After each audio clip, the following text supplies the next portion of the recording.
Saudara, Kementerian Pertahanan mendapat lampu hijau untuk melakukan kerjasama pertahanan dengan negara Swedia, termasuk transfer teknologi. Kerjasama pertahanan termasuk transfer teknologi bukan pertama kali dilakukan. Ya, sebelumnya di era Presiden Susilo Bambang Yudhoyono, Indonesia bekerja sama membuat alutsista dengan Korea Selatan. Dirjen Strahan Kemhan, Pak Rodon Pedroson. Perjanjian kerjasama militer antara Indonesia dan Swedia sudah disetujui Komisi 1 Dewan Perwakilan Rakyat yang membidangi pertahanan, luar negeri, dan komunikasi. Adalah payung hukum dalam kerjasama pengembangan teknologi militer dan kesehatan yang diprakarsai Kementerian Pertahanan yang MOU-nya disepakati sejak 2016 lalu.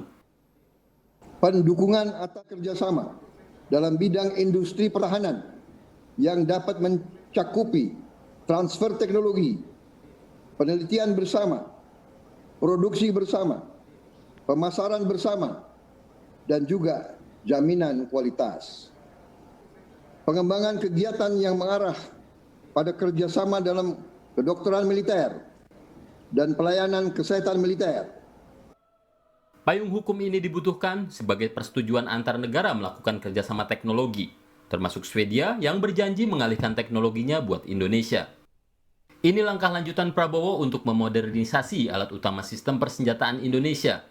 Apalagi pada 2021, anggaran buat kementerian yang dipimpin Prabowo naik lagi menjadi 137,3 triliun rupiah. Ini merupakan anggaran terbesar kedua pada 2021 mendatang di neraca Republik.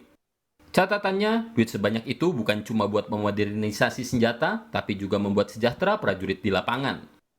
Kemenhan ada di 137,3 triliun, kedua terbesar. Kita berharap tentu tidak hanya alutsista, tapi kebutuhan dan kesejahteraan dari prajurit akan semakin diperhatikan dan membaik.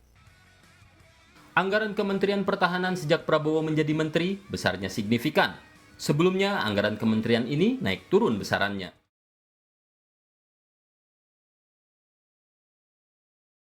Nah, setelah berita tadi, tanggapan dan pengaruh atas kerjasama Indonesia-Swedia sebagai berikut.